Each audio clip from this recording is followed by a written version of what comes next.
bienvenidos. Como les decía, este es el módulo 7 del conversatorio sobre la justicia ante los derechos humanos del nuevo siglo. En esta oportunidad nos va a acompañar el doctor Walter Carnota y se va a referir al tema del amparo federal. Así que a partir de ahora vamos a dar las palabras de bienvenida. Lo va a hacer el doctor Germán Busamia, vocal del Superior Tribunal de Justicia de Neuquén y también de la Junta Directiva del Instituto Reflejar. Buenas tardes, doctor Germán. Lo escuchamos. Buenas tardes, Alejandra. Muchísimas gracias por la presentación. Muy buenas tardes a todos ustedes. Muy bienvenido a este espacio el doctor Walter Carnota en esta convocatoria que generosamente ha aceptado de Reflejar. En nombre de la Comisión Directiva de Reflejar, el Instituto de Capacitación de la Junta Federal de Cortes y Superiores Tribunales, tenemos la alegría de recibirlos nuevamente en esta propuesta. Este es el 7º módulo de esta invitación a generar un conversatorio para debatir sobre derechos humanos, academia y poderes judiciales. Este es un conversatorio que está coordinado por el doctor Eduardo Yudgar, que también nos acompaña aquí, que además de ser ministro del Superior Tribunal de Justicia de la provincia de Santiago del Estero, es vicepresidente primero de la Comisión Directiva de Reflejar. Quienes nos han podido acompañar en los módulos anteriores seguramente han podido disfrutar las exposiciones de los académicos que han sido invitados por el doctor Yudgar a este espacio. Hemos escuchado académicos prestigiosos de la República Argentina, de Colombia, de España y finalmente de Bolivia en nuestro último encuentro del mes de agosto pasado. Y varias de las propuestas se van generando a partir de las inquietudes que ustedes van planteando en los distintos intercambios que se generan en los conversatorios que se logran abrir. Es muy importante para Reflejar, como red federal de escuelas de capacitación de los poderes judiciales del país, poder sostener este tipo de encuentros. Vean que la propuesta de este conversatorio ha sido generar un espacio de debate reflexivo donde podamos aportar ideas, críticas, propuestas en el derecho internacional de los derechos humanos, en su visión, en la articulación con los poderes judiciales, el trabajo de los poderes judiciales y este aporte que desde la academia se puede realizar para el trabajo cotidiano para hacer una adecuada aplicación del derecho internacional de derechos humanos en el derecho argentino y en el trabajo cotidiano.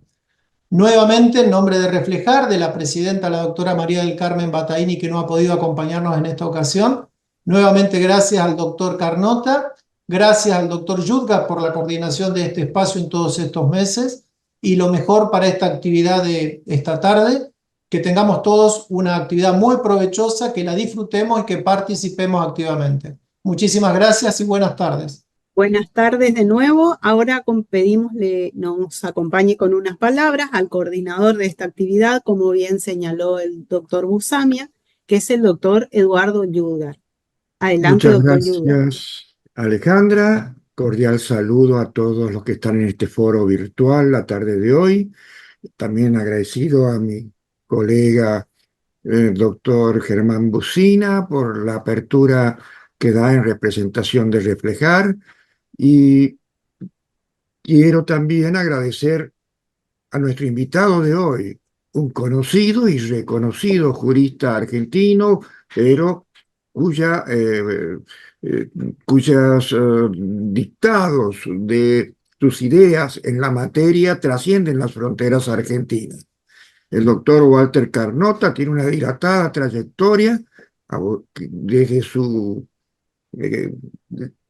desde que empezó a la función de abogado, una vez obtenido su título en la Universidad de Derecho de la Universidad de Buenos Aires, luego en esa misma universidad obtuvo su título de doctor en Derecho, pero también es doctor en Derecho de la Universidad Nacional de Córdoba. También ha sido docente, ha dirigido maestrías, doctorados, también cursos especializados, siempre vinculados a lo que es la materia del derecho constitucional y de la seguridad social, donde tiene profundos estudios los que los ha volcado en libros, cerca de 100 libros, él nos precisará después, pero yo tengo muchos, pero no alcanzo a tener todos del querido profesor Carnota. Y artículos escritos innumerables también. Y además es juez, conoce la función de lo que es la justicia, justicia entendida como servicio, entendida como la que prestamos los operadores que estamos, que en cierto modo confiados por la sociedad para esta delicada misión. Y ya nos va a hablar del amparo federal. Y quizás yo hago una pequeña aclaración, porque aquí en Argentina hablamos de amparo federal, porque somos un país federal. Y las provincias también tenemos nuestra propia regulación de amparo, pero hay uno que se aplica en todo el país. Y en definitiva, el amparo es esa acción que dentro ya de la globalización de un sistema internacional como el sistema interamericano, prevé el artículo 25 del Pacto de San José de Costa Rica. Pero aquí el autor nos va a dar visiones ayornadas, visiones de cómo a partir de la evolución de que el constitucionalismo argentino admite esa acción rápida, eficaz, expedita, como también los desafíos ante los nuevos elementos que van a, en cierto modo, componer lo que va a ser lo que protege esa acción, las garantías constitucionales. Vidal Campos, otro gran maestro del derecho argentino, decía que las acciones de protección, como el amparo, el habeas corpus, hoy también hablamos de habeas data, eran garantías igual que los derechos que protegen, porque estaban en la Constitución. No voy a ser más largo, agradeciendo al doctor Carnota, voy a dejar que sea el mismo invitado el que nos dé los elementos para que después podamos intercambiar ideas y opiniones con todos los que se han acercado a este foro. Muchas gracias. Bueno, entonces voy a pasar a leer un muy breve y acotado currículum que nos dio el doctor Carnota. El doctor es abogado por la Universidad de Buenos Aires, es doctor en Derecho también por la Universidad de Buenos Aires, es doctor en Derecho y Ciencias Sociales por la Universidad de Córdoba, es doctor en Ciencias Económicas por la Universidad de Buenos Aires, es profesor titular de la UBA, de la Universidad Nacional de Lomas de Zamora, de la UCES, de la UCC y de CAE, es director académico del doctorado en Derecho y de la maestría en Derecho Procesal Constitucional de la Universidad Nacional de Lomas de Zamora. Por otra parte, el doctor es director académico del doctorado en Derecho y de la maestría en Derecho Procesal Constitucional y actualmente es juez de cámara subrogante de la Sala 2 de la Cámara Federal de la Seguridad Social y ha sido conferencista nacional e internacional en distintas oportunidades, autor de numerosos libros y publicaciones. Muy bien, el agradecimiento de rigor a reflejar a los magistrados que me acompañan hoy, al doctor Busamia, al doctor Schutgar, que hemos compartido la maestría de Derecho Procesal Constitucional que yo dirijo acá en la Universidad Nacional de Lomas. Me siento muy halagado de estar con ustedes, además de la generosa presentación y coordinación por parte de Alejandra. Así que nada, voy a tratar de formular algunos disparadores sobre el amparo federal. Bien explicó Eduardo que obviamente Argentina, al ser un Estado federal, nosotros integramos el Poder Judicial, pero los doctores lo integran desde el Poder Judicial de cada una de sus provincias y yo a través del Poder Judicial Federal, radicado en este caso en la Ciudad Autónoma de Buenos Aires. Por eso es muy útil la aclaración que hizo de movida Eduardo acerca de tener dos cosas que me han gustado mucho de lo que él dijo como intro, me vienen muy bien para eslabonar conceptos. Uno, el tema de lo federal. Lo federal, cada provincia tiene su autonomía procesal, hay una clonación de algunos códigos procesales, en alguna medida, pero cada provincia, por el 75, inciso 12, guarda la autonomía procesal. Y esto es importante decir, más allá de los códigos sustantivos o de fondo, como el Código Civil y Comercial, el Código Penal, el Código de Minería, etc. Una cita que me gustó mucho de Eduardo, a la memoria de mi maestro, Germán Vidar Campos. Yo tengo libros escritos en autoría con Germán. Este mes se cumplieron los 20 años del fallecimiento de Vidar Campos. Y Vidar, voy a empezar por ahí, voy a empezar, yo soy empirista en lo jurídico, más Cosio que Kelsen. Y Vidar, ¿por qué le daba tanta importancia, bien destacada por Eduardo, a las garantías? Hoy, con una nueva jerga, hablaremos de procesos constitucionales. Y desde 1994, que también cumplimos 30 años de la reforma constitucional, de ese año tan vasta y tan profunda, y con tanta mella en el artículo 43, en el tema de hoy. Bien, porque Vidar Campos decía los derechos sin las correlativas garantías, que los protejan, que los tutelen, es como una armadura. ¿Mm? No sirven para nada, es papel mojado, es una entelequia. Entonces Vidar Campos, que toda su vida, y lo dije el otro día en un suplemento especial del derecho que me invitó su directora, doctora Gabriela Ábalos, colega nuestra también, del Poder Judicial Mendocino, que me invitó a escribir justamente por los 20 años del fallecimiento de Vidar. Vidar Campos toda su vida le interesó no solamente el derecho declamado, declarado, explicitado, sino sobre todo el derecho vivido, el derecho cumplido, lo que los anglosajones o angloamericanos hablan como la living constitution, la constitución viviente. El amparo, entrando en materia, el amparo actúa para aquello que te puede ser lírico, declamativo, y para poder operativizarlo, para poder activarlo, para poder incentivarlo. Esa es la misión que fundamentalmente tiene el amparo. Una brevísima noticia histórica: el amparo se origina, miren ustedes, en el ámbito subnacional, donde ustedes son jueces y funcionarios y empleados, los que están acá en Reflejar. Se origina en el Yucatán, en la década de 1840, en la década de los 40 del siglo XIX, la cuarta década, y se origina en un estado mexicano y antes del nivel federal. Y de lo subnacional, de lo local, de la Constitución yucateca, pasa a un acta de 1847, pasa a la Constitución de 1857 y finalmente a la mítica Constitución de Querétaro de 1917, aquella famosa del constitucionalismo social. El amparo entre nosotros va a involucrar, el amparo a nivel federal, siempre estamos hablando, ¿no? Va a involucrar una serie de fuentes, porque el amparo va a entrar por la vía jurisprudencial, por la creación pretoriana. Ya tenía una disidencia muy lúcida de un juez que era muy lúcido, que fue Tomás Casares. Y Tomás Casares, en 1951, en el caso San Miguel, habló del tema del amparo y disintió. La mayoría de la corte de ese momento daba un argumento que también se repitió en la minoría en el caso Siri de 1957. El amparo no está regulado.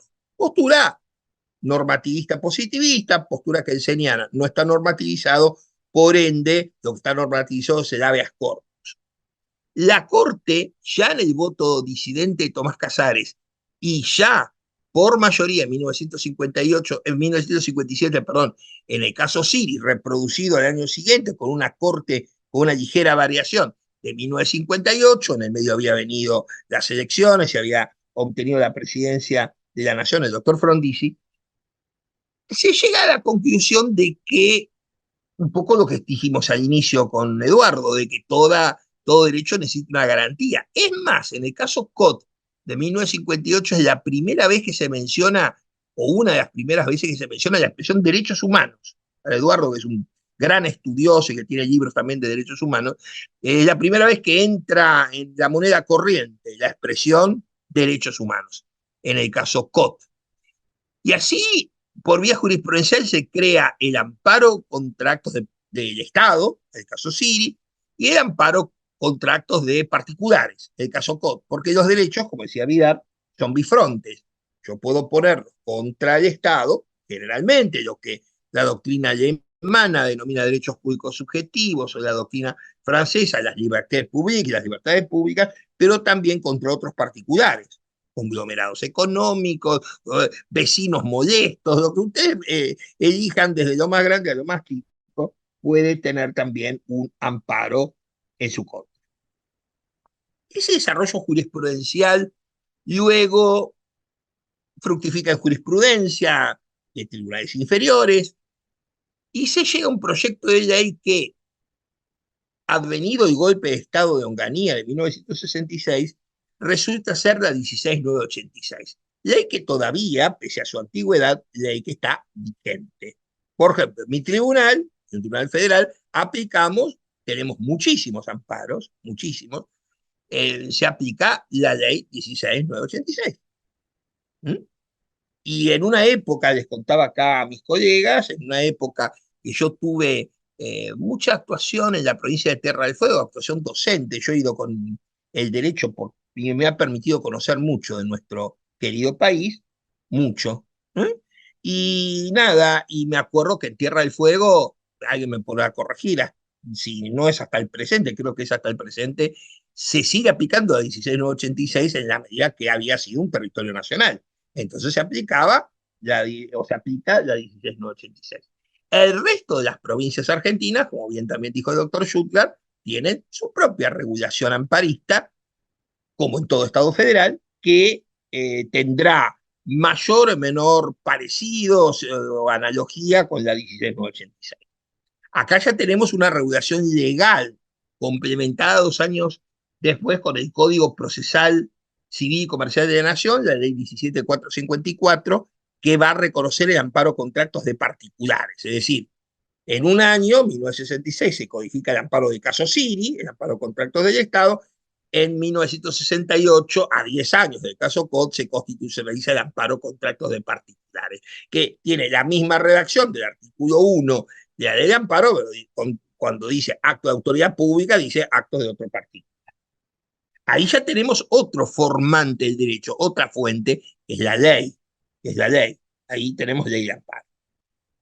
Y en 1994, con una convención constituyente que hemos celebrado los 30 años en el mes de agosto, de vasta representación política, cuya legitimidad política no es cuestionada, una de las pocas reformas que no ha sido cuestionada, nada, desde el punto de vista de su legitimidad, no solamente de ejercicio, sino sobre todo de origen, el artículo 43 lo consagra específicamente. Estaba implícitamente reconocido el habeas corpus en el artículo 18, pero el amparo en su fase individual, en su fase colectiva, aparece constitucionalizado.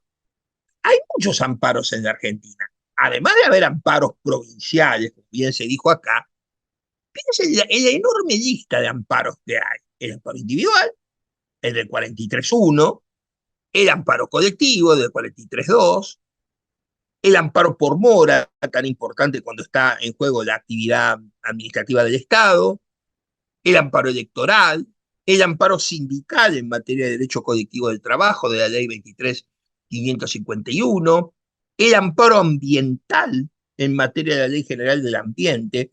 Todo esto no es menor. Cada uno tiene sus especificaciones, sus rarezas, sus más, sus menos. Todos parten de la misma premisa de México, de Yucatán, de 1840, de ser procesos rápidos, acá se dijo expedito, célere, sumarísimo. Es decir, que Sagüez, recientemente fallecido, tiene una frase preciosa en su compendio de Derecho Procesal Constitucional que dice: el amparo odia lo intrincado. Cuando vos tenés un proceso complejo, pesado, que necesita mucha actividad probatoria, no vas a amparo. Tenés la vía del juicio ordinario. Por el contrario, cuando la violación es de puro derecho, cuando es un simple cotejo de normas, acordémonos etapas muy difíciles de la historia argentina, no tan lejana, acordémonos del Corralito, lo que Belluccio denominó el Festival de Amparos. Pero de alguna manera ese apodado Festival de Amparos es lo que hizo que mucha gente se viera con sus ahorros acorralados, es decir, lo que salvó el día, en definitiva, fue el amparo. A mí me dijeron, en esa época, en el 2001, época muy difícil de la historia, dos alumnos míos, un ex alumno de la UBA y un alumno de la Universidad de Lomas, una vez había una suerte de gresca en una sede bancaria acá en la ciudad de Buenos Aires, y yo veía que el que llevaba la voz cantante era un ex alumno mío. Me dice, doctor, yo estoy acá por usted. No, yo no te enseñé ni a tomar bancos, ni a usurpar instituciones públicas o privadas. Me dijo, no, pero usted me enseñó el amparo y tenía el mandamiento. En ese mismo año en la Universidad de Lomas hicimos una actividad que teníamos la carrera satelital aprobada, que hoy esto es una muestra de cómo lo telemático nos interpela, pero en el 2001 esto era muy pionero. Y tenía la Universidad Nacional de Lomas de Zamora toda la carrera de Derecho homologada por el Ministerio de Educación en sede virtual, digamos, ¿no? Y yo daba las clases con otro colega en un cine y nos mandaban la transmisión a otro, no, yo la daba, perdón, en un laboratorio y se mandaba la señal a un cine donde estaban los alumnos presenciales que tomaban.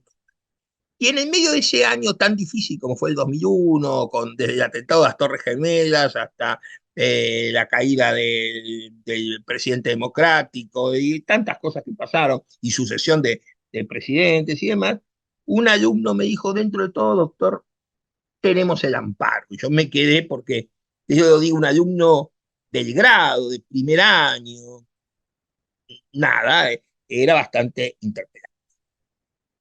El 43 es nuestra guía, hoy el 43.1, más que la ley de amparo. Hay una tensión de algunos artículos, porque no se olviden que la 16.986, y esto es fundamental, fue una ley de facto. Si bien el proyecto se había hecho en la época de Illa, y los gobiernos de facto no son muy amigos de las garantías, de los procesos constitucionales, porque el amparo puede ser considerado una garantía estratégica. El hecho que tengas más o menos amparos te va a señalar, indicar, a mostrar cómo es el régimen político.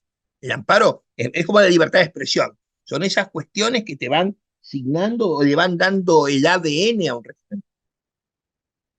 Mucho se discutió en 1994 en la Asamblea Constituyente de Santa Fe, Paraná, si una vieja discusión que se repitió ahí, que si el amparo era una vía subsidiaria o una vía alternativa. El despacho de la mayoría del convencional Rodolfo Díaz entendió que era una vía subsidiaria, por eso dice siempre que no exista otro medio judicial más idóneo. Viene de esa discusión y del informe del convencional.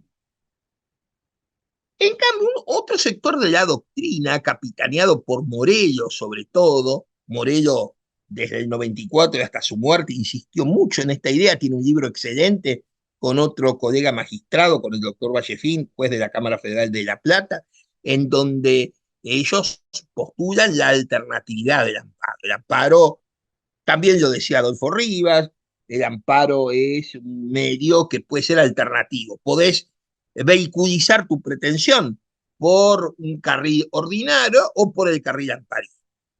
Lino Palacio, en esa época, digo en la época de que había salido de la reforma constitucional, Lino Palacio, cuyo nombre engalana uno de los salones del Consejo de la Magistratura de la Nación, y que porque fue consejero de la magistratura, Lino Palacio, además era un eximio procesalista. Lino Palacio decía, esto es el derrumbe del amparo, porque si el amparo va a servir para todo, entonces no sirve para nada, que es un poco lo que ocurre en la materia previsional.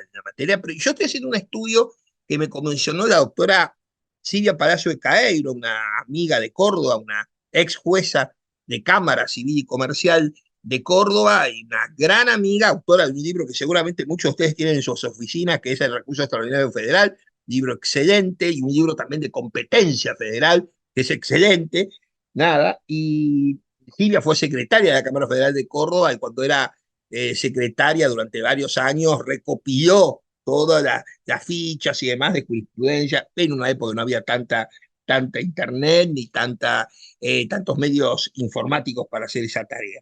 ella me encomendó un estudio que lo estoy realizando sobre el amparo previsional, el amparo que se litiga en mi fuero. Y claro, si yo tengo que inducir tendencias, cada vez el amparo a veces se usa en temas que uno no tenemos duda que en un amparo de salud, por ejemplo, o en una temática de salud, y les pasará acá a los colegas, obviamente que es más fácil despachar el amparo y que quizás sea la vía. Una vez el querido colega Eduardo Ábalos, juez de la Cámara Federal de Córdoba, me decía, claro, porque nosotros somos buenas personas. No, no sé si somos, por ahí el doctor Zurdo o el doctor Busamia seguramente son buenas personas, yo no sé, no me voy a juzgar a mí mismo, pero, ninguno de nosotros quiere aparecer en los diarios porque no hemos despachado un amparo y eso favoreció o aceleró el fallecimiento de un justiciable. Y entonces en un amparo de salud, lo célere, la velocidad, yo los rótulos veo amparos, los amparos que tienen que ver con la vida. El derecho a la salud emana del primer derecho, que es el derecho a la vida. Entonces, a ver, la cantidad de aplicaciones que tiene el amparo es infinita. A veces, en la materia de la seguridad social, como son colectivos vulnerables, como es gente discapacitada o ancianos o gente que quiere un aguache, está en las puntas de la vida, o un niño, niña, adolescente o un anciano. Entonces los tribunales tienden, en una vieja ficha de la Corte, a decir que el amparo no tanto tiende, miren lo que dice la Corte, de lo dicho desde siempre, tiende no a resguardar las competencias, sino lo que tiende es a preservar el derecho. Entonces, claro, pero también tenemos un límite, que es que no todo puede ir por el amparo. Nos gustaría, en mi tribunal, la anterior integración de mi Cámara quiso despachar los reajustes por amparo. Medida y por cautelares. Era una medida extraña. Y yo habiéndome dedicado, además de lo constitucional, a lo previsional durante muchísimos años, dije, ¿cómo no se me ocurrió esto de vehiculizar las pretensiones por conducto de amparos o de cautelares? Esto finalmente llegó a la Corte, por lo menos en el caso de cautelar seguro, en donde la Corte, quizá, como decía alguien, queriendo hacer el bien se hace el mal, porque ruteando todo por la cautelar, ANSES, que es quien tiene que cumplir estas mandadas, quedaba colapsado. Entonces, por ahí, queriendo facilitar, queriendo ayudar, queriendo que el crédito alimentario, como es el previsional, fuera más rápido, terminaba perjudicando, pues se me colapsaba la administración pública, entonces no servía no me era útil. Y el derecho procesal constitucional tiene que fundamentalmente ser, como decía Cialoya, tiene que ser ciencia útil, tiene que ser útil al tribunal y útil al justiciable, si no, no sirve. El amparo tiene que ser idóneo, apto, es decir, para la pretensión que, como yo les dije, quizá el mejor ejemplo es el tema salud, o el tema de un derrame ambiental, supónganse. Bien, ahí el amparo brilla, ahí el amparo está hecho para eso. Lo dijo la Corte del caso Video Club Dreams del año 1995, miren, al poquito tiempo de la reforma constitucional, dijo el amparo, la idoneidad del amparo hay que analizarla en cada caso concreto. Yo no puedo postular en abstracto si el amparo es idóneo o no. No puedo hacer futurología. Tengo que ver en el caso que tengo que adjudicar si esa vía, vis a vis en comparación con otras, es la más idónea. Es una idoneidad que se predica en concreto. Muy interesante en la economía del 43.1 son las fuentes de las que puede venir la vulneración, o las fuentes que pueden consagrar un derecho que queda vulnerado. Por el Estado, por particulares, el 43 unifica el amparo del caso Siri y del caso COD, o de la ley 16.986 y de la ley 17.454. ¿Por qué? Porque dice, por la Constitución, los derechos constitucionales, por los tratados o por una ley. Ahí, el 43, que creo que es una inserción de la ex constituyente Elisa Carrió fue brillante constituyente. Uno después le puede haber gustado más o menos en política, pero como constituyente, siendo jovencita, fue brillante. Está en el libro de sesiones. Elisa Carrió hace esta introducción que, miren ustedes, va a ser el antecedente geográfico de la Constitución del 75-22, la Constitución, los tratados y la ley. No estoy hablando de los tratados constitucionales, estoy hablando del tratado en cuanto a tratado, del tratado internacional a secas que no tiene jerarquía constitucional, pero sí cualquier tratado tiene rango supralegal. Tratado de la nueva pirámide. O sea, hoy ustedes tienen que concatenar el 31, la vieja pirámide, el 75-22, el 75-24 en materia de derecho de la integración, y también, ¿por qué no?, el 43-1. Es decir, el derecho puede estar en cualquiera de estos lugares. Puede estar en la Constitución, 14, 16, 17, 18, 19, en cualquiera de esos artículos, cláusulas constitucionales. Puede estar en un tratado, piensa en la Convención de los Derechos del Niño, por ejemplo, incluso antes que estuviera, igual el 75-22 la constitucionalizó, pero piensen sin predicar si está constitucionalizado o no. O la ley de partidos políticos. No se olviden que hasta el 94, que se introdujo el artículo 38, los partidos políticos tenían regulación legal, pero no regulación constitucional. Es decir, ¿qué quiso hacer el constituyente en el 94? Redujo el margen de la implicitud. Antes teníamos una especie de bolsa grande, incorporada en 1860, que era el artículo 33 de los derechos implícitos o no enumerados, que sigue las aguas, no al pie de la letra, de la enmienda novena de la Constitución de Estados Unidos, de 1791, de esa enmienda, junto con todo el Bill of Rights. En cambio, en el 94, el amparo, los partidos políticos, todo se explicita más. Y lo que no se explicita está en los tratados internacionales jerarquizados por el 75-22. Así que me pueden preguntar, profesor, ¿es menos grande el margen de la implicitud? Sí, se explicitó más. Se puso más con rótulo, con nombre y apellido.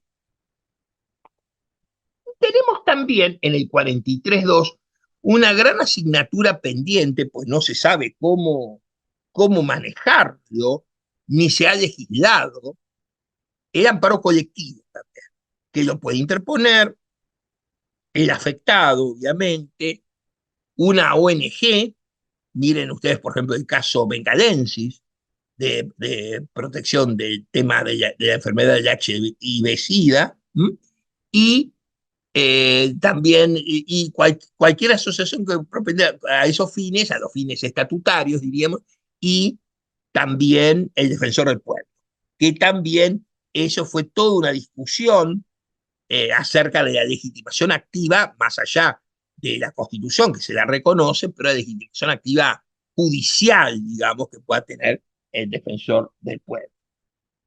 Es decir, que si ustedes ven esto, van a ver que la acción tiene un origen muy peculiar, jurisprudencia bajo una corte cambiada en 1955, bajo una corte designada por un gobierno de facto. Es decir, digamos, la historia del amparo en la Argentina no es una historia muy lineal. Luego es introducida por una ley en una época de facto también. Esa ley sigue vigente. Las grandes preguntas incluso dan para el conversatorio como disparador. ¿Por qué no hay una nueva ley de amparo? Hubo proyectos de ley de amparo, pero eran peor de lo que había. La ley de amparo tiene una gran dicotomía. El artículo primero te promete todo, el artículo segundo te niega todo. Entonces, tiene como una crisis de identidad y es bastante complicado el operador judicial de posicionarse frente a eso. Para ir cerrando, porque esto también, por lo que me dijo Eduardo y Alejandra, la idea es que participe todo el mundo, que tiren ideas, que cuenten sus experiencias, nada.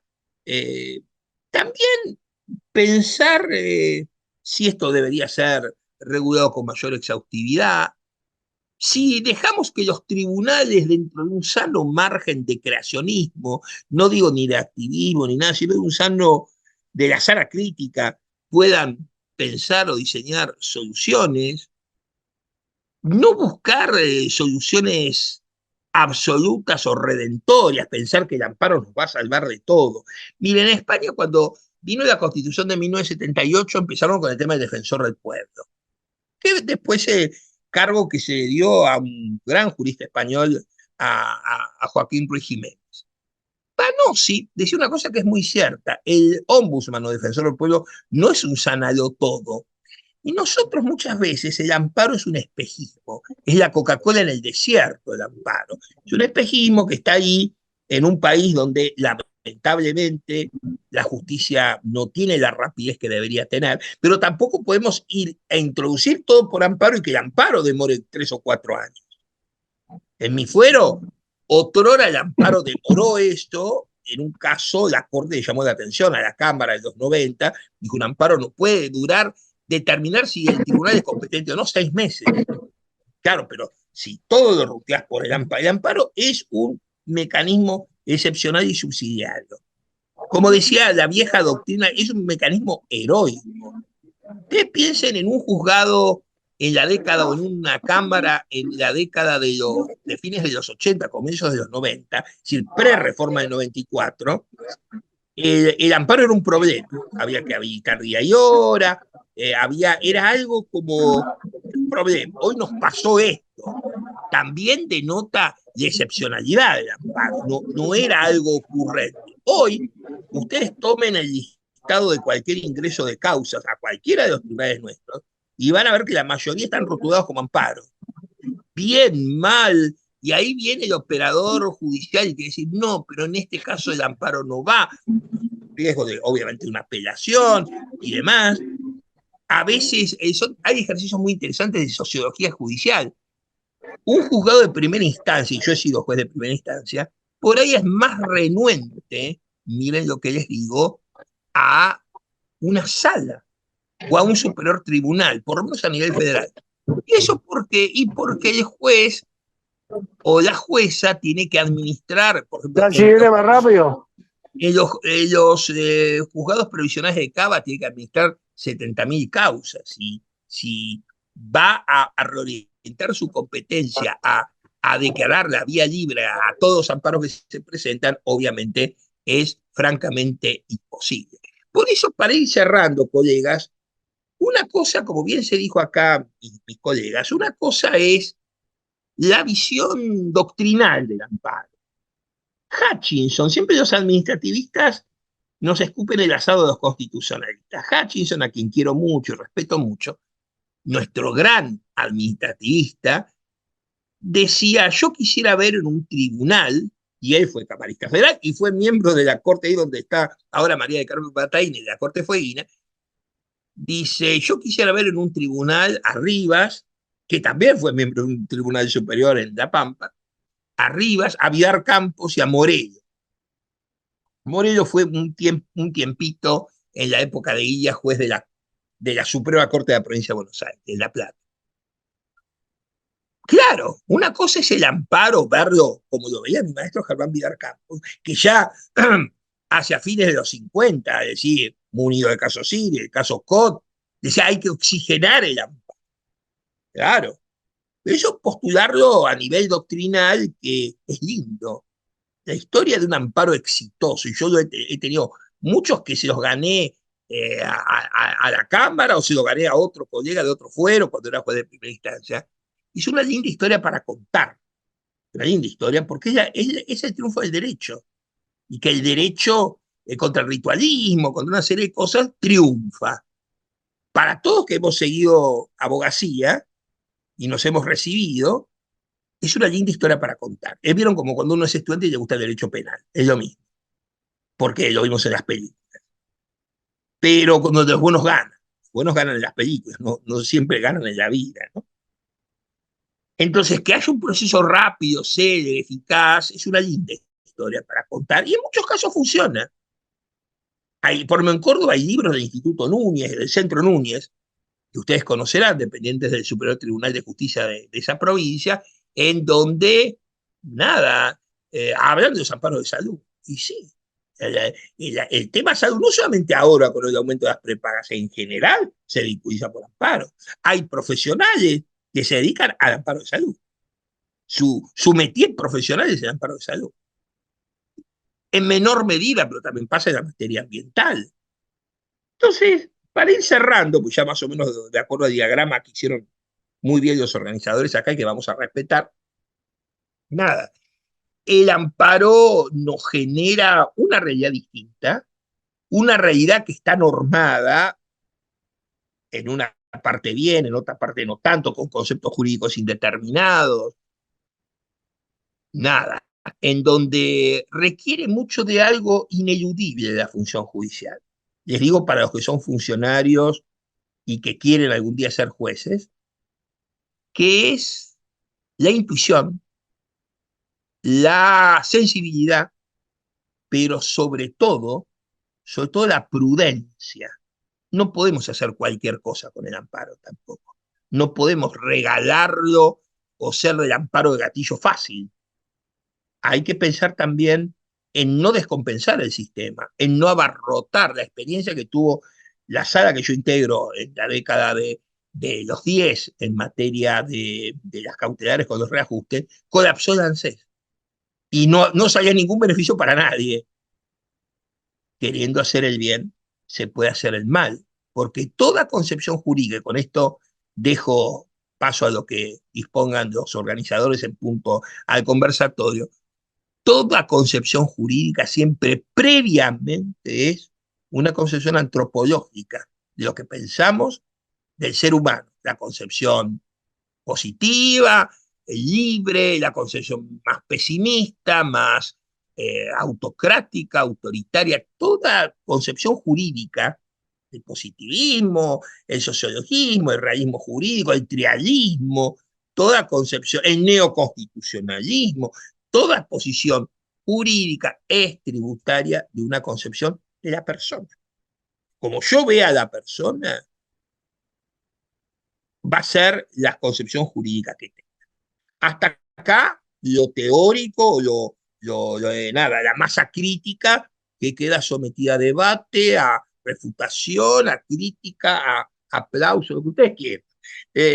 Está muy bien porque son ámbitos judiciales y académicos en donde debemos discutir los temas, estemos de acuerdo o no, es contingente eso. Con altura y con respeto se puede disentir de todo y debatir como ciudadanos. Muchas gracias. Muchísimas gracias, profesor Walter. Excelente exposición, clara sobre todo, sobre un tema tan complejo. Usted mismo lo ha ido señalando a lo largo de su exposición. Bueno, con la ventaja que tengo por ser el coordinador, voy a hacerle la primera pregunta y después abrimos a todos los asistentes a esta jornada virtual. Con su vasta experiencia, no solamente desde el saber teórico, académico, sino también práctico, como usted bien lo ha señalado, años como juez que lleva en distintas instancias, y en una instancia tan sensible como la seguridad social. Hoy hablamos de que se ha abierto mucho el tema del amparo, sobre todo porque está detrás la dignidad de los seres humanos, la dignidad de las personas. Cuando hablamos de derechos fundamentales que claramente están expresados, ya sea en la parte dogmática de la Constitución, o hablamos de derechos humanos que están en los textos normativos de los tratados, bueno, dentro de esa complejidad, pero al menos están bien identificados. Ahora, cuando tenemos que relacionar una acción de amparo basada en un derecho implícito, no expresado, esa complejidad y esa prudencia que resaltó bien al final de la exposición, ese self-restraint que, como dicen los americanos, tenemos que ejecutar los jueces. Desde su experiencia, seguramente lo ha tenido, porque ahí prácticamente no va a estar muy sujeto a nuestros a nuestra propia subjetividad la vinculación a la naturaleza de ese derecho que no está expresamente contemplado explícitamente en el texto constitucional. ¿Cómo gerenciar en esos casos, digamos, la asociación de un derecho a esa naturaleza que le va a dar contenido constitucional para ser considerado un derecho implícito? Está muy bien, la pregunta es dilemática. A ver, yo les cuento, porque pasemos a la experiencia. Como bien decía Holmes, el derecho no es lógica, sino experiencia, ¿no? A ver, yo un poquito antes de irme de la primera instancia federal de la Seguridad Social, irme a la Cámara, un caso parecido que ahora lo volví a tener, no el mismo, ese que yo dije que le había ganado una colega de otro fuero. Era un caso contra PAMI, un señor que, pero tenía una peculiaridad, era como una suerte de derecho implícito, porque no era PAMI como obra social de los jubilados y pensionados, no era un derecho a atención sanitaria, atención médica, una prótesis, una cosa que le faltara, algo que no le habían entregado a este justiciable, sino que era otro tema. En la ciudad de Buenos Aires hay un programa, hay muchos programas, pero hay un programa asistencial, que no sé por qué lo terminó gerenciando PAMI. PAMI es una autoridad nacional o federal, no es una autoridad de Cava, que se llama PROSAR, ha tenido distintos nombres, pero era un poco como un subsidio para que la persona pudiera tener una mejor vivienda. Yo ahí tuve un problema porque tenía que optar por hacer caso omiso a la competencia, que es un poco lo que fija el artículo 4 de la 16986. En principio, el juez requerido tiene que aceptar el amparo y minimizar. Ustedes, colegas, se plantearon por qué el amparo es todo rápido y los plazos son agónicos y todo es de 2 días, de 24 horas, de 48 horas. Bueno, pues se supone que es una tutela, también se la denomina así en el derecho procesal, una tutela urgente. Más allá de la bondad del reclamo de este señor, el tema era que no era competencia del fuero nuestro. Yo, es un caso que estudié mucho, puse a todo el juzgado a estudiar esto, porque admito un punto de vista contrario. Admito un punto de vista contrario. Y nada, podían tener razón. Y si me convencen, me convencen. Pero yo digo, ¿qué era mejor? Al ser activista y decir, bueno, mal que mal es un derecho humano esto, y doy el amparo y doy toda la protección del caso, o bien lo mando al fuero que es competente. Nosotros en la ciudad de Buenos Aires, el fuero federal está muy especializado. Hay un fuero civil y comercial federal, que está mucho más tranquilo en cantidad de expedientes que el fuero de la Seguridad Social. Hay un fuero contencioso administrativo. En general de interior, el multifuero, la experiencia que tienen ustedes es que el juzgado federal hace todo, hasta puede tener eventualmente competencia electoral. Entonces, tiene civil, penal, tiene 4, 5, 6 secretarías, previsional también. Entonces yo ahí privilegié la competencia. Dije, esto tiene que ver con la seguridad social. No era el acceso a vivienda, que tampoco es el propósito para el que se creó PAMI. PAMI no se creó para eso. PAMI es una obra social. Era un complemento de un programa que habían pasado 20 programas distintos. Y ahí era una suerte de derecho implícito. La pregunta muy buena y muy sagaz de Eduardo. Hacer un derecho implícito y no tener un marco de competencia mínimamente claro, eso es lo que mucha gente no entiende, Eduardo, de nuestra misión. Eh, Cuando tenés norma es fácil, porque aplicás la norma, más allá que nos compremos o no el axioma de Montesquieu, el juez es la boca de la ley, no sé si es la boca o River o lo que sea, pero lo cierto del caso es que cuando tenés norma, bienvenido sea el señor, tenés norma, aplicás la norma. Ninguno de nosotros se va a alzar manifiestamente contra el legislador, no se va a comprar inútilmente más trabajo y más problemas. Pero el problema es cuando nuestra intuición, y utilizo a propósito esa palabra de justicia, o Eduardo dice en términos más finos y elegantes, dice la subjetividad. ¿Interviene la subjetividad? Sí, interviene. Porque otro colega me puede decir, bueno, pero es un tema que hace los derechos humanos. Y sí, es netamente prudencial. Y el supuesto que da Eduardo es peor porque al ser un derecho implícito, aumenta lo prudencial. Imagínense, no necesariamente por vía de amparo, pero imagínense la regulación que era un derecho implícito, de los derechos personalísimos, que hasta el 94, y yo les diría que sacando convenciones internacionales sigue siendo un derecho implícito, por ejemplo, el derecho al nombre. ¿Vieron cuando la gente se quiere cambiar de nombre? Porque me cargan en el colegio, me llamo, no sé, de tal manera y me cargan mis compañeros, o no me banco a mi padre y me llamo igual que mi padre y me trae malos recuerdos de mi madre. Todo tiene que ver con la subjetividad y cuando el derecho es implícito, implícito, juega más la subjetividad. Estados Unidos nomás con el caso Dobbs, el caso del aborto del 2022. Han salido varios libros interesantes acá sobre ese caso, más allá de si era un pañuelo verde o un pañuelo celeste, no voy a entrar en eso. Pero el caso Dobbs, claro, la corte, en el caso Roe, consideró que era como una suerte de derecho, pero un derecho implícito. Es la elección de los Estados Unidos del 5 de noviembre. Esto es de hoy. ¿Qué hizo Francia con el caso Dobbs? Reformó la Constitución, Francia, en marzo, y puso el aborto como un derecho. Porque, dice el presidente Macron, no queremos ser como Estados Unidos, que la Corte Suprema invente un derecho. Miren ustedes.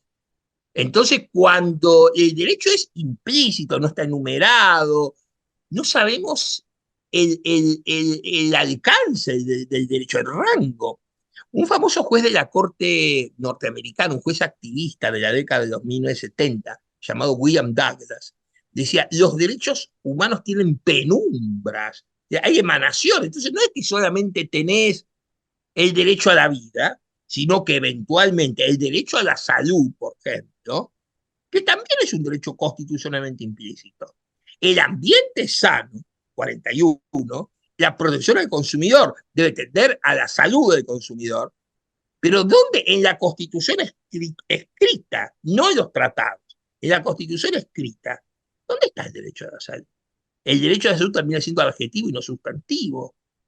Entonces, cuando el derecho es implícito, aumenta la apuesta en forma exponencial, y claro que sí, tenés un dilema, o haces bolsa la administración de justicia, el aparato institucional, a guisa de un derecho que no lo tenés bien en el mapa, o bien decís, bueno, hay otro tipo de valoración, o existe, como diría Lorenzetti en teoría de decisión judicial, está el paradigma de los derechos humanos, y este paradigma ilumina todo el ordenamiento, lo podés fundar de las dos maneras. ¿Mm?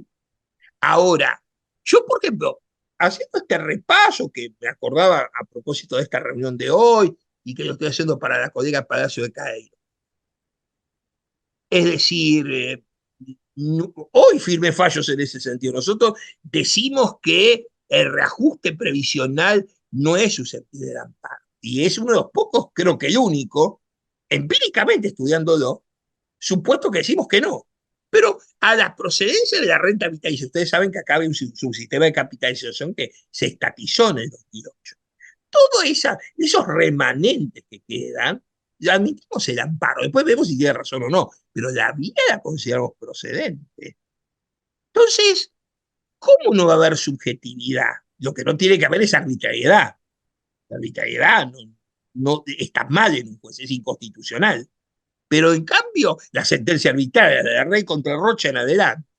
Ahora, en el derecho, está muy bien la pregunta, es un supuesto complicado el derecho implícito, porque es un marco teórico no tan diáfano, no tan claro, y en donde entran otros juegos, donde pueden entrar otros derechos, donde puede entrar la competencia, donde puede entrar. Miren lo que dice la Corte lo decía hace 4 décadas o 5 décadas atrás. El amparo está diseñado para preservar la integridad del derecho y no para resguardar la competencia. Ahora, yo hago lo contrapositivo, digo, y no importa la competencia, lo hacemos igual, lo hacemos igual.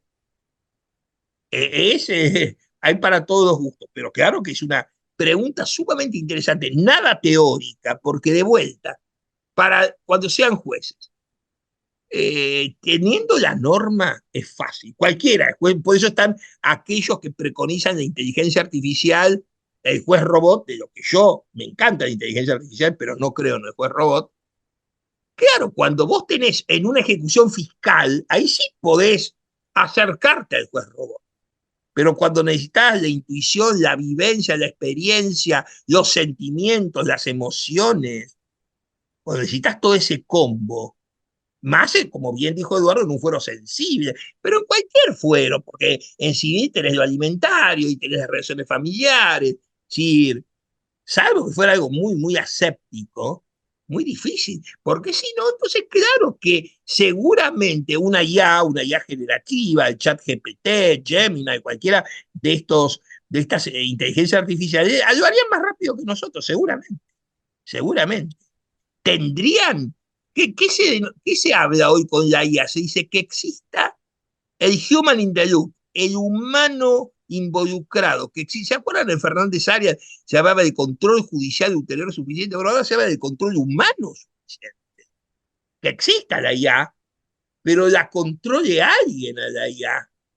¿Por qué? Se puede correr el riesgo de encargarle algo a la IA y que la IA tiene un término que asusta. El otro día dije en una conferencia con dos autoridades máximas de la IA, que es el doctor Corbalán y el doctor Horacio Granero, uno de la UBA, otro de la UCA, de la Universidad del Museo Social, que me invitaron a inaugurar el Observatorio de Inteligencia Artificial. Bueno, ahí, claro, está el tema de, hay una palabra técnica en la IA, que es que el chat, por ejemplo, el chat GPT, habrán sentido hablar, y se puede hacer sentencias sobre el chat y demás, el chat puede llegar, porque lo programó un humano, y tiene los sesgos, y tiene las cuestiones propias de la invención humana, puede alucinar. Esto es cuando se equivoca mal. La IA generalmente acierta, pero cuando se equivoca mal. Yo un día intenté, puse Germán Vidarca, a ver qué me decía Germán Vidarca. Primero no lo registraba, después tardó, pues esto es todo un arte que es el prompting, ustedes tienen que saberlo llevar, saberlo interrogar, es muy socrático el prompting. Cuando dice el prompting, me dice, es un gran autor del derecho civil. Bueno, Vidal Campos tiene un libro de derecho civil, porque Vidal Campos escribió de todo. Tiene un libro de la previsión y el derecho civil, pues Vidal Campos fue, en una época de su vida, fue director del registro civil de la capital. Fue su máximo cargo público. Un tipo que tendría que haber sido ministro de la Corte. Fue director del registro civil. Entonces, bueno, de ahí habrá tomado que era un gran civilista, pero Vidal Campos era constitucionalista, era procesalista constitucional, era publicista fundamental, no, sus aportes los tiene también en el derecho privado, producto de la mente única y enciclopédica. Entonces, ojo con las alucinaciones. Para ser puntuales en la respuesta, cuando hay derecho implícito, está todo abierto. Por eso, un mérito de la reforma del 94, porque lo implícito lleva a otra cosa, Eduardo, que lleva a la discrecionalidad. Lleva a la discrecionalidad, porque vos tenés que poner un parámetro que no tenés. Y entonces cuando no tenés, y bueno, se hace todo mucho más complicado, mucho más alambicado, y entra a jugar un poco la valoración de cada uno, ¿no es cierto? No quiero ser un relativista nociológico, no, pero digo que es lo que ocurre. ¿No? Muy bien, muchas gracias por la respuesta. Ahora le voy a pasar a Alejandra para que modere. Invitamos al público Perfecto. virtual que tenemos la tarde de hoy a aprovechar la generosidad y el tiempo que nos está dedicando el profesor Walter Carnota. Así que te paso la palabra, Alejandra. Bien, muchas gracias, doctor, por su brillante exposición. La verdad que nos ha aclarado mucho, sobre todo también la pregunta del doctor Yudgar. Y a partir de ahora, si les parece bien, no hay preguntas en el chat, así que si cada uno quisiera abrir sus micrófonos, vamos a ir dándole la palabra para hacer sus aportes. y o preguntas respecto al tema. Igual les hago una aclaración también. Si alguno o alguna de los colegas presentes no se acuerdan o no les sale una pregunta en este momento y llegan a sus casas o nada, o mañana o en el insomnio les ocurre algo, no hay ningún problema, se lo piden a Alejandra y Alejandra, yo estoy en contacto permanente con ella y una contestación le vamos a dar. Nada. Así que no hay ningún inconveniente, sí, porque a veces pasa, viene uno a una charla y nada, en el momento, bueno, sacó un apunte, dije, perfecto. Y después uno llega a su casa o va a cenar o nada y dice, uy, pero ¿por qué al profe no le pregunté tal cosa? Yo lo único que les pido como un favor personal por la tarea que hace reflejar es que no se inhiban, que no hagan un self-restraint, no se queden con una duda, aunque sea que ustedes parezcan, no le voy a preguntar al profesor qué libro de Amparo me recomienda, no sé, sí, no hay ningún problema, me lo pueden preguntar porque ahí igual hay una mano, así que nada, pero les digo que a todos no me molesta en lo más mínimo, tardaré un poco más, un poco menos, pero con Alejandra vamos a llegar a buen puerto, así que ella me lo va a recordar y van a obtener una respuesta. Perdón, no levanté Cecilia. la mano, sino decirle que siempre es un placer escucharlo. Le estaba haciendo así. Sí, sí, Siempre un sí, placer. sí, sí, Eh, gracias, Cecilia, gracias. si usted Gracias. supiera, yo lo tuve en ciencias políticas en el CBC, así que se va a morir, se va a caer. Se va a caer No, eso muerto. no, no, Cecilia, pero No se vos cuenta sos eso, una pero niña, no, ni no, a- no. Yo, miren, lo que me dice Cecilia me trae un gran recuerdo, eso fue una de mis primeras experiencias docentes, a mí, y que tiene que ver mucho con el tema judicial, lo vamos a enlazar para que les sirva a todos, ¿no? Y lo que dijo el doctor Sugar al comienzo.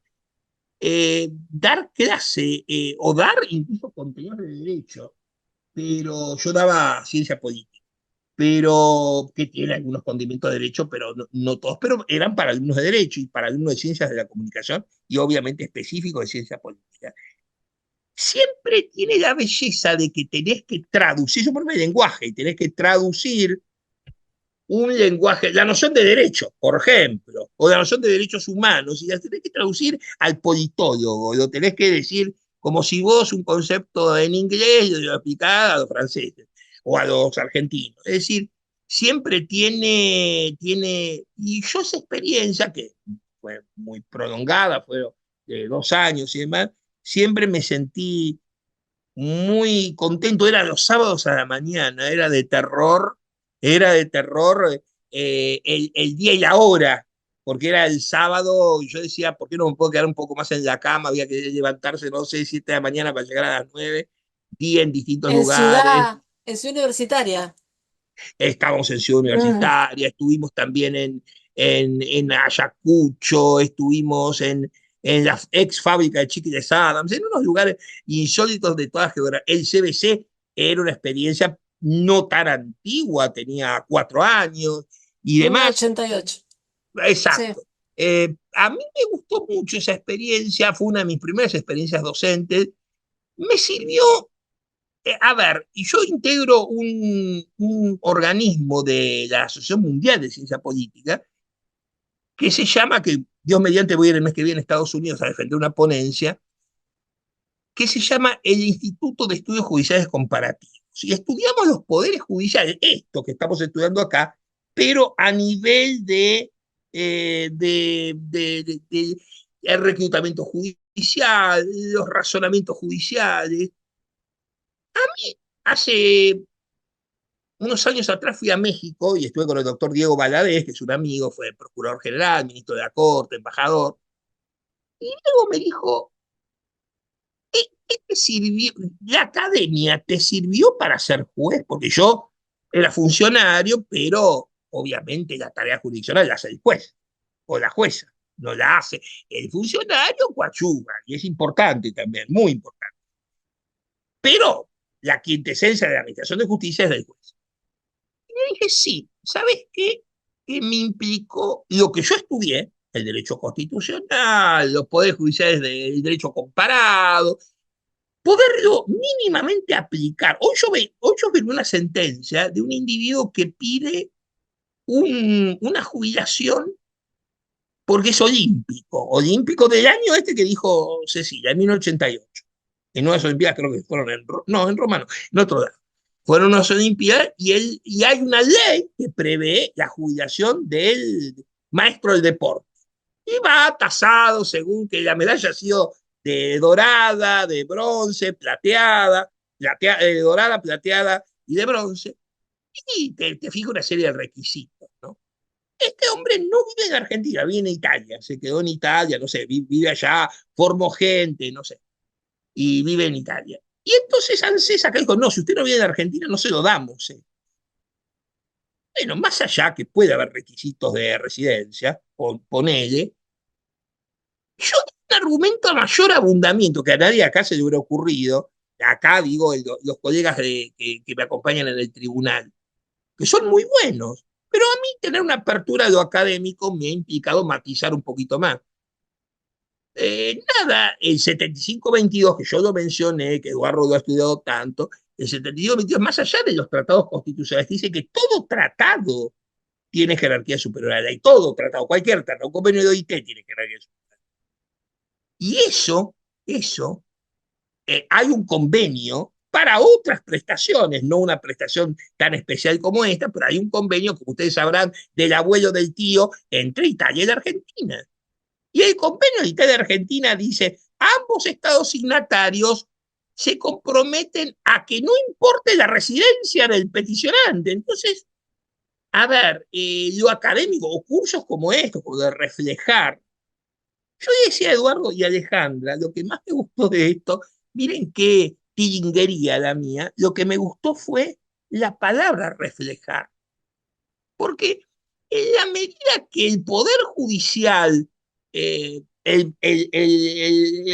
provincial, el subnacional, el federal, el supranacional, se capacite, vamos a ser mejores jueces y va a haber mejores. Y yo le digo a los abogados, interpélennos, póngannos mejores ejemplos, cítennos normas, oblíguennos a estudiar más allá que Iura no Vicuria, ¿no? Está bien, pero digo, a veces de un buen planteo o de una buena pregunta generan un montón de disparadores. Entonces, nada, la academia o la formación, yo les pido a todos que están acá que lo sigan a Eduardo, lo sigan a este emprendimiento tan útil que yo lo conocí a través de él. Miren que yo me jacto de estar más o menos en todo académico y no lo conocía. Sí conozco la obra más grande de los superiores tribunales, pero incluso en conjunto. Porque la traté a la doctora Battaini en otra vida. Me acuerdo que María de Carlos me decía, el problema, sigue estando, el problema es que para ir a Comodoro hay que ir a Buenos Aires, después volver a Comodoro. Ese era el problema hace 15 años atrás. Bueno, seguimos el mismo problema, el interior incomunicado con el tema aéreo y demás. Pero nada, qué importante que es para la formación de una persona, como también para la formación del abogado. Para el abogado hay cursos especiales de esto de la inteligencia artificial. Demás. Para nosotros, el juez o jueza o el secretario que se está formando para ser juez o jueza, cuanto más se capacite, no hay tiempo perdido. Una vez llega, por ejemplo, un secretario, una secretaria, está en sus 30, en sus 40, y llega cansado, cansada, tiene sus chicos, tiene esto, sus padres, tiene un montón de cosas. Y uno dice, bueno, y tengo que entrar de vuelta, ¿por qué no? Y en el interior, que hay tantos lugares lindos cerca. En Buenos Aires, dentro de todo, qué sé yo, vas de la casa al trabajo y del trabajo a la casa, pero en el interior, yo soy muy fanático de Córdoba, de hecho hay un alumno mío de Córdoba que el otro día le corregí el trabajo, así que nada. Hay algunas preguntitas en el chat, doctor, que me Bueno, perdón, gustaría Alejandra, transmitir. usted es la que ordena. No, por favor. Bueno, ante todo, continúan las felicitaciones y agradecimientos. Gracias. Una mención especial es que hay participantes de Perú, Costa Rica y también miembros de los integrantes de los poderes judiciales de Argentina. Y tenemos dos preguntas. La primera, dice Gabriela Palini, a riesgo de preguntar una tontería, en caso de que una persona en situación de calle con hijos menores de edad presente un amparo solicitando se realice su garantía y la de sus hijos de derecho a vivienda digna y demás derechos humanos, si considera procedente el pedido. ahí tenemos una orientación. Yo voy a dar una orientación, porque tendríamos que tener todo el caso. Pero hay una orientación que podría ser más factible, porque hay un caso Q, se llama Q, como el boliche, Q, que es un caso de derecho habitacional. En general, nosotros nos fijamos mucho eso. Cuando ha habido amparos que directa o indirectamente han sido despachados favorablemente por la Corte, y este es un precedente de la Corte, nos es más sencillo. Es decir, en la medida que el derecho, en el caso tanto, fue respetado, avalado, homologado por la Corte Suprema, y eso nos permite introducirnos con mayor facilidad y que no nos digan que incluimos en activismo, en creacionismo judicial. Acuérdense, caso Q de la Corte. La segunda pregunta, así contestamos todo. La segunda es un comentario de Gastón Yang que dice, justamente hoy estuve por un recurso a amparo de salud y me enteré que como la obra social cambió sus leyes, entiendo, no reconocen lo que pido por discapacidad auditiva. ¿Esto es posible? ¿Puede ser así? ¿O hay otra vía para apoyarse en un paro? Dice. Hoy, como está la jurisprudencia, la federal y la provincial, no necesariamente la de la Corte, ahora les digo por qué, pero en principio las jurisdicciones son de receptar los amparos de salud. La Corte a partir de 2015 ha matizado un poco, y la Corte se maneja mucho en esto, quizás nada, por la pluma de Lorenzetti, no sé, la Corte se maneja mucho también con lo que dice la contratación que hubo, por ejemplo, con una prepaga, ¿m? O si esta prestación está prevista en algún lado, en el PMO, en donde sea. ¿M? Pero, a ver, de todas maneras, en general, la Corte puede ser un poquitito más restrictiva, pero primera instancia y Cámara, en federal, en las provincias, en general, el amparo de nada, Gabriela, el amparo de salud es despachado. O sea, de plantearlo, no le van, sería bastante poco probable que digan que la vía está mal. Ahora, después la prestación concreta, si esto lo puede cambiar o no, habrá que ver el alcance, las normas, lo que está regulado, nada. Pero en líneas generales, el amparo de salud, al menos podemos hacer este distingo, si se quiere, en lo formal se lo van a aceptar. Es raro, le pueden decir que no, pero es raro, es raro. En las instancias de grado es raro. Luego habrá que ver cada caso, habrá que ver qué prueba hay, qué alegó y probó la demandada. Bueno, eso es un poquito más complicado, pero no es el tema de hoy, no es el tema del derecho a la salud. Es decir, otro día lo discutimos si quieren, pero es muy interesante. Pero en el tema del amparo, que es lo que nos atañe aquí ahora, probablemente se lo despachen favorablemente. Los temas, hay un libro de vuelta del Instituto, del Centro de Perfeccionamiento Ricardo Núñez de Córdoba, muy, pero muy bueno. Y que con datos empíricos, ahí en esa elaboración de ese informe trabajó mucho una gran administrativista cordobesa, la doctora Inés Ortiz de Gallardo, fallecida tempranamente el año pasado, ser humano exquisito, jueza de la Cámara Contenciosa de Córdoba, profesora titular de la Universidad Católica de Córdoba de Derecho Administrativo y una gran estudiosa del tema ambiental y del tema salud. Así que me remito a ese informe y ustedes van a ver que la data empírica señala que estos amparos generalmente se despachan favorablemente. Así que hasta ahí con los elementos que tengo es lo que les puedo decir. Bien, muchas gracias, doctor. Vamos a tratar de mandar también con los certificados todos esta información, este material que usted nos ha dicho, Es más, pidiendo si a la cualquier Escuela de cosa, Córdoba. yo porque no pensé que iba a decantar por literatura específica, pero cualquier cosa, si usted necesita, Alejandro, un dato concreto, no va a hacer usted la investigación, sino le dan la tesis doctoral. Nada, y yo se lo busco y le mando un archivo y listo. Así tienen todo el material, le damos, ustedes necesitan material de vigencia de la vía amparista y les doy Córdoba, que es una jurisdicción muy activa, y por lo menos tienen para empezar. Yo escribí un artículo en un homenaje a Héctor Fix Zamudio, el mexicano, hicimos en un libro en España, sobre los bioamparos. Y es lo que yo digo en ese trabajo, de ahora unos 10 años atrás, yo digo que el bioamparo en general en Argentina es una creación argentina, casi como el dulce de leche o el colectivo. Ahora, después, si yo tengo que entrar en cada caso particular, eso es distinto. Pero en general, aún voy un pasito más, entrando en casos particulares, sí. La Corte, de a partir del 2015, la Corte lo que no quieren, les doy por el mismo precio otro dato, lo que la Corte no le gusta tanto es cuando no se deriva, y se habló muy bien con Eduardo hace un rato, cuando no hay una divulgación razonable del derecho vigente. Es decir, y la Corte utiliza esta palabra que, acuérdense, salto argumentativo. Cuando Socolor de defender el derecho a la salud se pasaron por encima del contrato con la prepaga, cuando hubo un salto, ahí la Corte te lo puede limitar. Pero si no hay ningún salto y se deriva del material normativo aplicable, contrato de medicina prepaga, ley, PMO, y se deriva de la legislación, la vía te la van a dar. Porque ningún juez o jueza quiere tener en su haber cercenado la vía.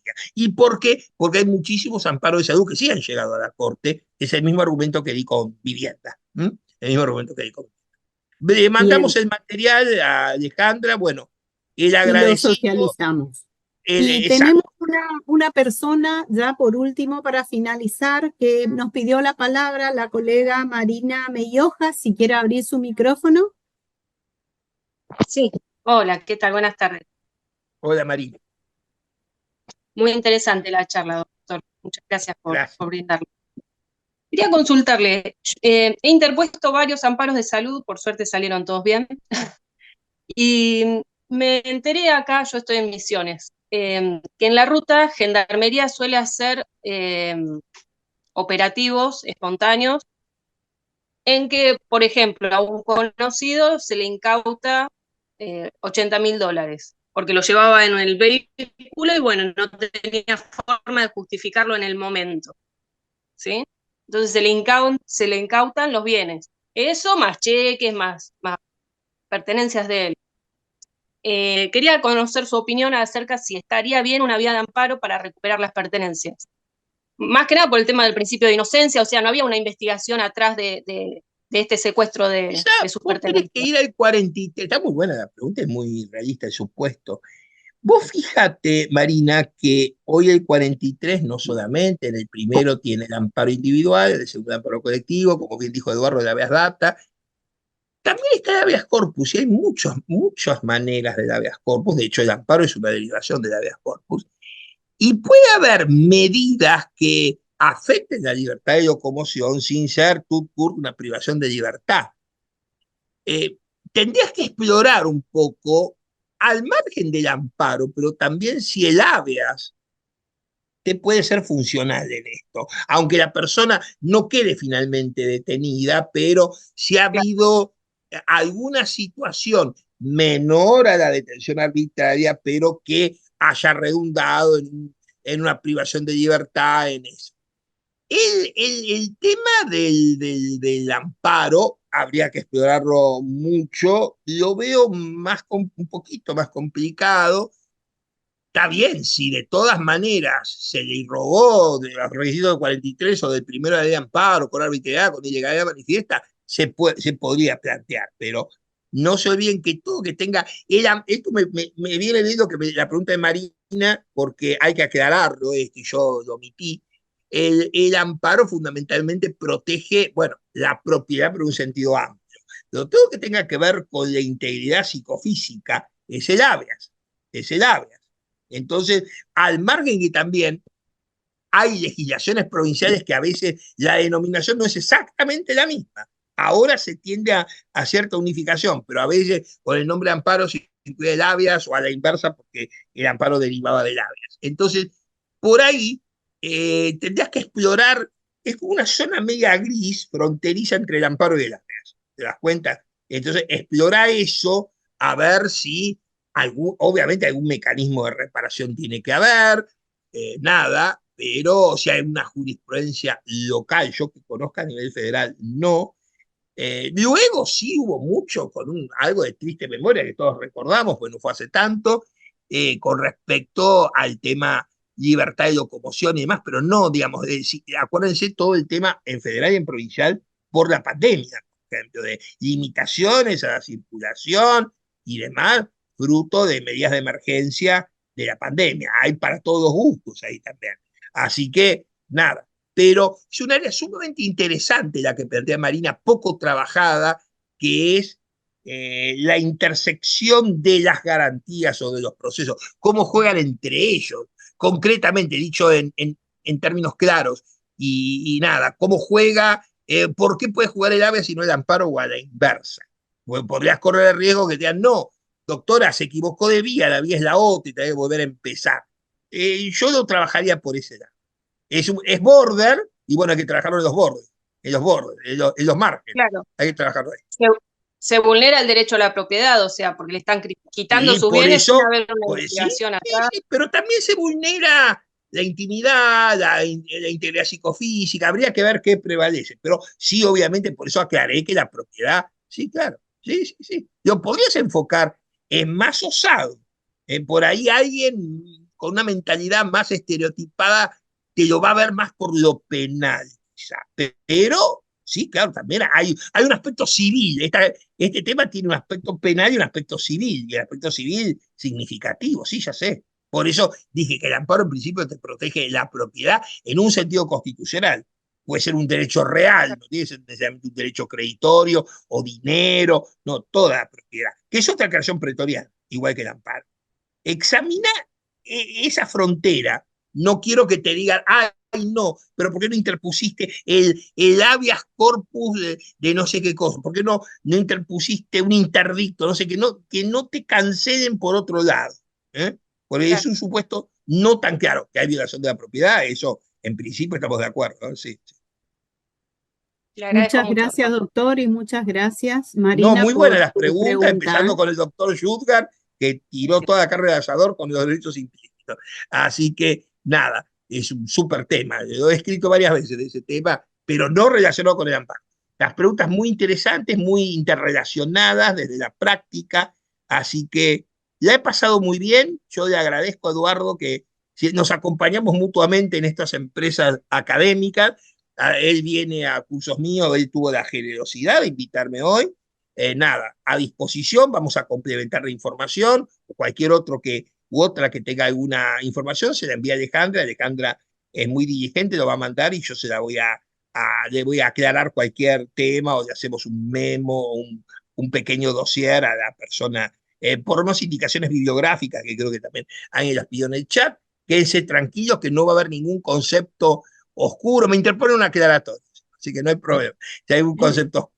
Así que fundamentalmente me quedo con lo que dijo mi amigo Eduardo, que me dijo que fui claro. Eso es lo mejor que a mí me pueden decir, porque uno viene a transmitir experiencias, a enseñar, y para eso hay que ser claro. Si uno no es claro, si uno viene de falsa erudición y hablar en distintos idiomas, no sirve. Si yo a alguno de ustedes les desperté una inquietud, una búsqueda, por eso los exhortamos a que nos pregunten cosas, bienvenido. De preguntas buenas salen respuestas buenas. Y como decía Confucio, cuando uno enseña, aprenden dos. Yo aprendo todo el tiempo de mis alumnos o de mis circunstanciales alumnos. Nada. Y del interior, que hay más tiempo también para pensar. Esto también, acá es un infierno. Evítenlo, evítenlo. En cambio, el interior, el otro día me decía un autor que hace derecho civil, pero es muy bueno, del sur, me decía, mandame cosas, escribe muy bien, y me decía, mandame información, pues yo para escribir necesito leer. Claro, y en el interior, más allá, que obviamente, internet, todo eso, pero se complica. Bueno, yo ayer fui a una librería, ayer salió un libro mío nuevo de vulnerabilidad digital. La librería parecía Nueva York. Yo no, y la tengo a una cuadra de mi tribuna, ni sabía que estaba. Es un lugar nuevo. De una editorial buena. Ahora hay otra editorial que acaba de sacar otro nuevo local. La Argentina tiene una cuota de arbitrariedad, porque Buenos Aires tiene, en lo nuestro, en lo académico, judicial, en esto, tiene todo. Está bien, vos podés conseguir el ebook, sí, pero a veces querés el libro escrito, lo querés marcar, lo querés subrayar. Bueno, Buenos Aires te intoxica, te intoxica. Yo ni sabía que estaba ese lugar. Y estoy a una cuadra. Esa es la realidad del porteño. El porteño es una persona sola. Me dice una amiga mía de San Juan, en este momento está en Italia, dice, el porteño es un individuo solitario, no solitario en el falto de familia, solitario existencialmente, sartrianamente solitario. Bueno, tenés las dos caras, tenés lo que quieras de llevarte, de ropa, de esto, de bibliografía, para lo que quieras. Una vez un tesista mío de Córdoba, y con esto los dejo en paz, me dijo una tesis para un libro también de Palacio de Cairo, creo que era una colaboración sobre la regulación federal de las telecomunicaciones, antes de la ley de medios. Era un lío el tema. Me dice, acá en Córdoba, que está el Bocatus, que está el Veroni, que está el Lerner, me dice, no hay nada en Córdoba, la segunda plaza de la Argentina, no hay nada. Bajo de la Cámara y había 2 o 3 libros de telecomunicaciones, de regulación de las telecomunicaciones, 2 o 3 había. Le compré 2, fui hasta Oca y se lo mandé. A ver, nada, en 2 días lo tenía. Bueno, hoy sí tenés el ebook, pero tiene que estar el ebook, todo eso, ayuda mucho. Pero ustedes lo que tienen, que no tiene el porteño, tienen tiempo para pensar, para elaborar, para hacer una carrera, para hacer una maestría, para hacer un doctorado. La persona del interior tiene más tiempo. Y eso también hay que agradecerlo, además de que tiene lugares de esparcimiento también más. Yo les agradezco este encuentro verdaderamente federal, no me extraña estando Eduardo de por medio, nada, que yo he disfrutado mucho, los considero colegas míos, me he encontrado con conocidos más antiguos y también uno que evalué hace 2 días, lo evalué, así que Cristian puede pedir la nota ya que está. Así que nada, y seguramente me pongo a hurgar en el chat, voy a encontrar otra gente. Así que, Eduardo, muchas gracias por la convocatoria. Si algún día me quieren volver a invitar, con mucho gusto. Destaco la coordinación casi prusiana de Alejandra, y estas cosas se manejan así, se manejan con tiempo, con buen tono, pero a paso firme, porque tenemos muchas cosas y vivimos a lo loco y más de expositor de acá. Gracias por representar también al interior, que es tan necesario. La palabra interior es horrible, ¿por interior de qué? Del puerto, es horrible la palabra interior. Y ahora hay otra nueva, el interior del interior. Por ejemplo, en Córdoba, que yo voy tanto, ahora tengo que ir la semana que viene, me hablan no sé, de Altagracia y es el interior del interior, o Villa María es el interior del interior, o si fuera La Banda en Santiago, no sé, es decir, no es capitalino, digamos, pero nada, pero la bonomía, la gentileza y sobre todo cómo se come en el interior, no hay con qué darle. Y la historia del mundo en gran medida es la historia del estómago, así que nada. Colegas, que sigan bien, que sean felices, que sigan con Eduardo y con el otro colega, con Germán y con la doctora María de Carmen Bataini, que hace mucho que no veo. Mándenle saludos y cualquier cosa a su disposición. Que sigan muy bien y buenas tardes. Bueno, profesor, los agradecidos somos nosotros. Gracias, Eduardo. Gracias. Quedamos con ganas, pero bueno, el tiempo es tirano.